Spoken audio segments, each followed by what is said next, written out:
Good morning, students. Welcome back again to Shri Narayana Vidyalaya Kanhan online class subject EVS 1 standard 5th. So, first of all, take out your textbook. Today we are going to see the remaining part of the chapter number 7. Let us solve our own problems. So, let's begin. Page number 33. So in our previous class what we had seen about the issues in civic life and solving disputes. Then after that we had seen problem solving, how to solve the problems. Get it? Now page number 33, cleaning a village through Shramdan. So here is given that how to clean a village.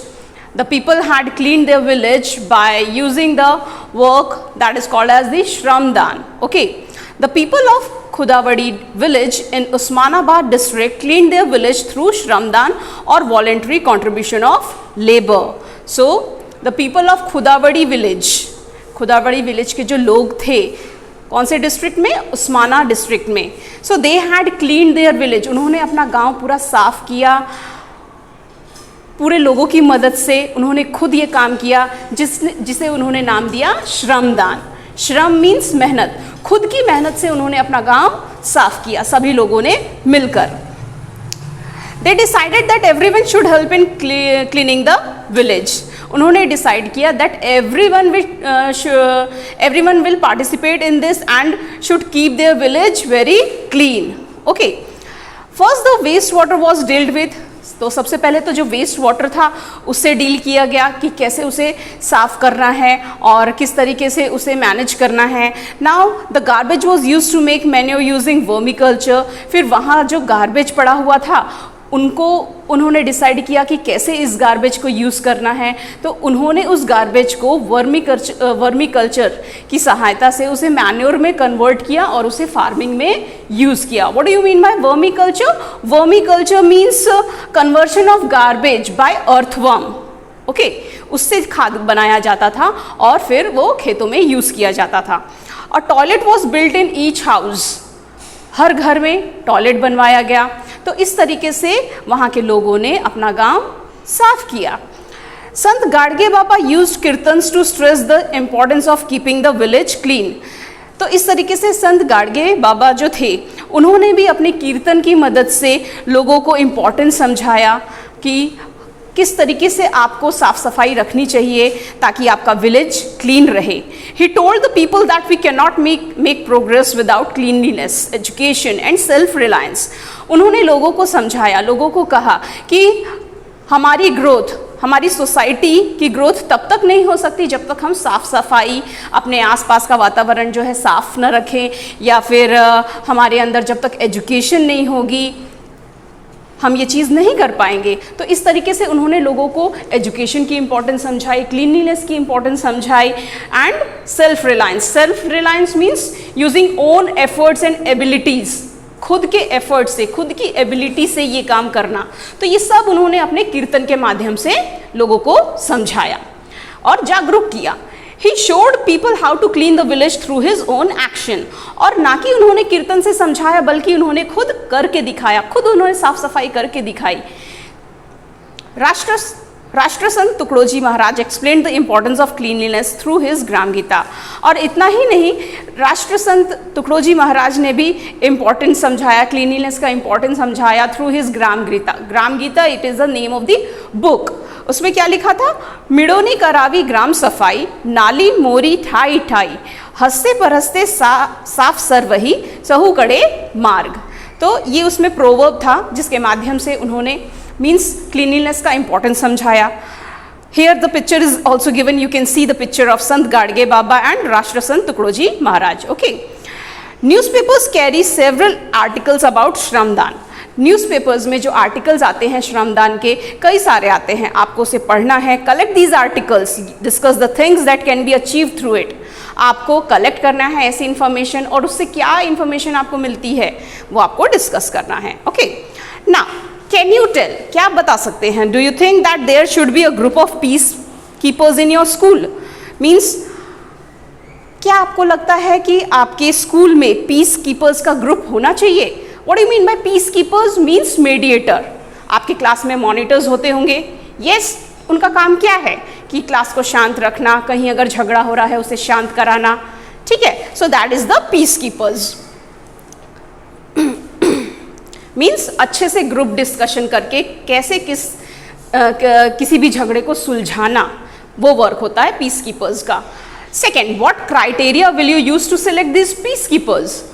आप कौन से criteria use करेंगे ये peace keepers को select करते वक्त, आपको बताना है। Third, which rules will you include in the rule book for these piece keepers? आप उसमें कौन कौन से रूल्स इंक्लूड करना चाहेंगे जो कि पीस कीपर्स के रूल्स में होना चाहिए। Fourth, what method should peace keepers use to solve your disputes? Peace keepers का जो काम होता है उनका मेथड कौन सा होता है कि किस तरीके से वो झगड़े को सॉल्व कराते हैं। Fifth, how did you understand that disputes can be solve peacefully? आप कैसे समझ सकते हैं मीन्स कि कोई भी डिस्प्यूट मीन्स झगड़े, उसको पीसफुली कैसे शांत किया जाए, कैसे सॉल्व किया जाए, ये आप कैसे समझ सकते हैं। For a society to be peaceful the basic needs of all its sections need to be met. एक सोसाइटी को पीसफुल रहने के लिए उसकी हर एक ज़रूरत पूरी होने की आवश्यकता है, ठीक है ना। जब तक उसकी पूरी ज़रूरतें मीन्स उसकी पूरी रिक्वायरमेंट जो है वो फुलफिलमेंट नहीं होगी तो वो सोसाइटी शांत नहीं हो सकती, उसमें कहीं ना कभी झगड़े तो होंगे ही।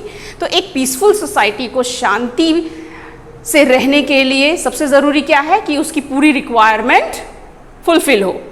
Got it? Each person must get the necessary security. हर एक पर्सन को सिक्योरिटी ज़रूरी है, उसकी सुरक्षा। The exploitation in society must stop. Exploitation means torture, तकलीफ जो होती है तो उसे स्टॉप करना ज़रूरी है, तभी वो शांत रह पाएगा वो सोसाइटी। Inequality must decrease. भेदभाव जो होता है वो नहीं होना चाहिए। Everyone must have the right to participate in public life. सभी का ये राइट है कि पब्लिक लाइफ में पार्टिसिपेट करे, पब्लिक इश्यूज जो भी होते हैं उसमें पार्टिसिपेट करें। By learning the importance of peace and by using peaceful methods we can create a peaceful environment in a family, school and community. So in this way if we learn the importance of the peace and the peaceful methods that we apply, so only by that we can have a peaceful society or having the peaceful surrounding. Getting it? Whether in the family, whether in the society or whether in the community. Got it? Now do you know, क्या आपको पता है in order for peace to spread worldwide and for nations to be able to strive for the development of their people, 21st September has been designated by the UN as International Peace Day. So शांति बनाए रखने के लिए, ताकि पूरी दुनिया में शांति रहे, तो UN यूनाइटेड नेशन के द्वारा 21 सितंबर को क्या डिक्लेयर किया गया है as a international peace day. On this day in New York where the United Nation have their headquarters, a bell is rung at 10 o'clock in the morning. So इस दिन New York में जहां पर उसका हेडक्वार्टर है वहां क्या किया जाता है, eight 10 o'clock a bell was रंग, एक बेल बजाई जाती है ठीक 10 बजे इन the morning. This is followed by a few moments of silent, और उसके बाद कुछ देर तक साइलेंस रखा जाता है। Got it? This bell has been made from coins given by the people from around 60 nation. और ये बेल किससे बनी हुई है, मीन्स किसके कंट्रीब्यूशन से, by the contribution of the 60 nation. उनके जो पैसे दिए गए हैं उनकी मदद से वो बेल खरीदी गई है, बनाई गई है, और वो बेल बजाई जाती है उस दिन। किस दिन? On the 21st September।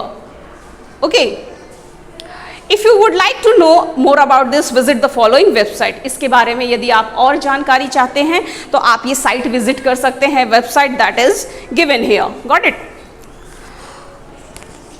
Now, always remember, if there is a peace in the family, school and society, everyone will benefit. अगर हमारे घर में, हमारे स्कूल में, हमारी सोसाइटी में हर जगह पीसफुल एनवायरनमेंट रहा तो इसका बेनिफिट इनडायरेक्टली हमें ही मिलेगा। Yes or no? We will be benefited. Peace contributes significantly to progress, और इससे हमारी प्रोग्रेस भी होती है। अगर पीस रहा, शांति बनाए रखे हमने, तो हमें ही मदद मिलेगी प्रोग्रेस करने में, तभी वो सोसाइटी का प्रोग्रेस होगा. It creates scope for advances in various fields like business, industry, education, art, literature, entertainment, science and technology. So in this way it create the scope, means अगर हमने इसके मेथड्स अपनाए कि किस तरीके से शांति बनाए रखना है, तभी हमें हर फील्ड में हमारी प्रोग्रेस हो पाएगी, जो कि यहाँ पर दिया हुआ है, whether the business, industry, education, etc. In this way, peace becomes a social value rather than a personal need. So, in this way, peace, it becomes a social value, means ये सोशली हमारे लिए ज़रूरी है, not for a personal need. हमारी खुद की ज़रूरत के लिए ज़रूरी है क्या? नहीं, इट बेनिफिटेड टू ऑल, सबके लिए ज़रूरी है. Understood. Now what we have learn, हमने क्या सीखा इस चैप्टर में? First, everyone has a responsibility to solve problems in civic life. Second, problems can be solved if everyone कोऑपरेट्स.